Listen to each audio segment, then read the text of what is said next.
Salah satu bentuk rasa takut kita kepada Allah Subhanahu wa taala adalah dengan mengamalkan apa yang sudah kita tahu. Ali radhiyallahu anhu pernah mengatakan, laisal alim an kathrat laisal alim Ibnu Mas'ud, laisal alim an kathratil hadits walakinnal alim an kathratil khasyah. Bukannya alim itu, pemilik ilmu itu yang banyak perkataannya, memukau pidatonya, ceramahnya, bukan. Tetapi an kathratil khasyah, yang besar rasa takutnya kepada Allah Subhanahu wa taala. Ali radhiyallahu anhu pernah mengatakan, innamal alim man amila bima alima wa wafaqa ilmuhu amalahu. Sesungguhnya tiada lain, alim, pemilik ilmu itu orang yang mempraktekkan pengetahuannya, dan setiap tindak tanduknya disepakati ilmu. Sedang duduk, ilmu sepakat. Sedang berdiri, ilmu sepakat. Sedang berbaring, ilmu sepakat. Nggak pernah melanggar ilmu. Itulah yang disebut alim. Innama yakhsyallaha min ibadihil ulama. Firman Allah di surat Fatir ayat 28 itu. Potongan ayat di dalam ayat 28 itu menyebutkan sesungguhnya yang takut kepada Allah adalah hamba-hambanya yang alim, yang mempunyai ilmu. Jamaah salat Jumat rahimakumullah, sering kita jumpai, mungkin kita sendiri yang melakukan, ada kerabat kita, tetangga kita, teman kita, melaju di jalan, lebar jalan kira-kira 5 meter, 2,5 meter untuk yang ke barat, 2,5 meter untuk yang ke timur. Yang ke barat ada mikrolet, motor nyalip mikrolet. Dari barat mau ke timur hanya ada sepeda motor. Jatah dia 2,5 meter itu diminta sepeda motor yang dari timur tadi nyalip mikrolet itu tadi untuk mendahului mikrolet, memakan jatahnya sepeda motor yang ke timur itu sendirian. Begitu itu yang sering kita jumpai adalah bentaannya sepeda motor itu. Bahkan kemarin itu macet-macet di Bandulan sana, di Kota Malang, macet-macet nyalip sepeda motor itu, nyalip jauh, ada jeep itu masih jauh,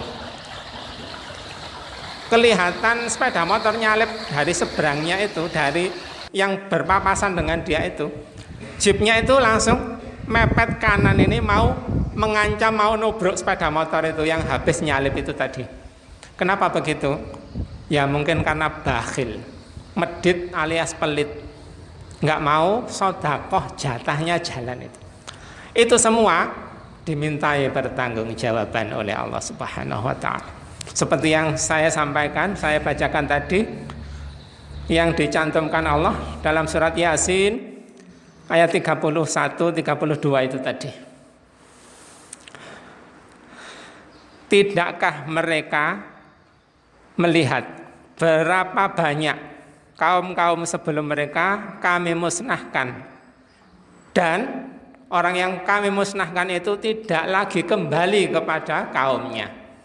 Setelah dimusnahkan, enggak hidup lagi bersama mereka. Dan setiap mereka semuanya dikumpulkan kepada kami. Kami kumpulkan, alias kembali kepada Allah dan mempertanggungjawabkan semua perbuatannya. Itu tadi, enggak mempraktekkan ilmu. Apa ilmu yang seharusnya dipraktekkan? Mempermudah urusan orang lain. Man yassara ala mu'sirin yassarallahu alaihi fid dunya wal akhirah. Siapa yang mempermudah urusan duniawi seseorang, Allah memudahkannya urusannya di dunia dan di akhirat. Dia berprestasi memudahkan urusan keduniawian seseorang, bukan banyak orang, bukan semua orang, seseorang. Tapi Allah membalasnya di dua tempat. Di dunia dimudahkan, di akhirat dimudahkan. Itu yang harus dipraktekkan, itu.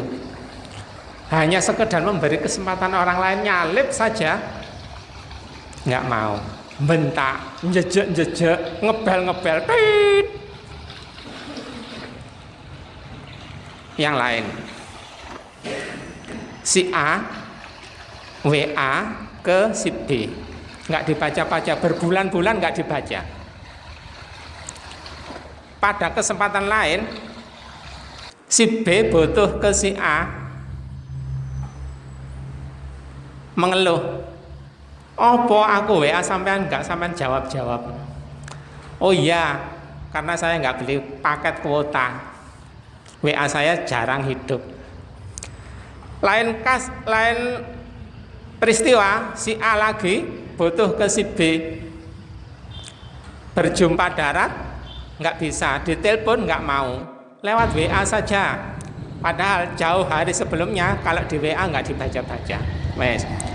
Lain kasus lagi, bukan lain kasus ya, kasus yang sama. Lain waktu lagi, si A datang ke rumah si B yang tadi nggak ngereken di WA, nggak ngereken itu tadi, untuk membicarakan masalah umat, untuk masalah kemajuan sebuah sekolah yang sekolah itu berada di wilayah si B ini dalam tanda petik berkuasa. Diajak rundingan, diberi usul-usul, nggak ngereken, ditinggal WA-an, ditinggal pakai apa namanya, pakai HP itu nggak tahu WA-an atau Facebookan atau apa itu. Dijak ngomong masalah umat nggak ngereken. Nah, padahal tahun lalu atau setengah tahun lalu kalau di WA nggak membaca-baca, nggak ngereken. Nah, sekarang didatangi membicarakan masalah umat, kok sibuk ber-HP-an. Nah, berarti dulu-dulu itu sengaja untuk nggak baca WA-nya si A ini. Nah, ini kan menyinggung, membuat kecewa. Atau kalau menyinggung dan membuat kecewa itu kalau boleh dikatakan sebagai dosa kecil, atau bakhil. Kalau sudah bakhil, ya mungkin lebih besar daripada dosa kecil itu. Atau nggak ngereken atau meremehkan. Kalau sudah ngeremehkan, itu dalam bahasa Indonesia loh ya. Dalam bahasa Indonesia itu namanya sombong. Kalau ditarik ke istilah Islam, syariat Islam, orang yang ada kesombongan di dalam hatinya sebiji zarrah, sebiji sawi saja, haram mencium baunya surga. Itu menurut syariat Islam. Apa sombong menurut syariat Islam itu? Batrul haq wa ghamtun nas, menolak kebenaran dan mencela manusia. Sedikit kasusnya sedikit remeh, tapi bisa jadi haram mencium baunya surga, bisa jadi.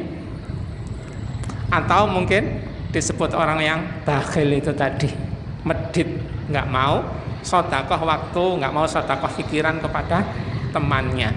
Teman baik ini, kalau ketemu gini ya rangkul-rangkulan, tetapi sekedar membuka WA saja nggak mau. Atau yaitu tadi dosa kecil. Itu semua itu dimintai pertanggungjawaban oleh Allah Subhanahu wa taala. Mudah-mudahan kita dikuatkan oleh Allah untuk peka, untuk selalu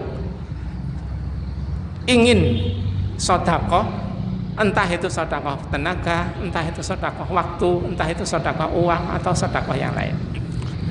Aku qouli hadza astaghfirullah li wa lakum wa lisairil muslimin wal muslimat innahu huwal ghafurur rahim.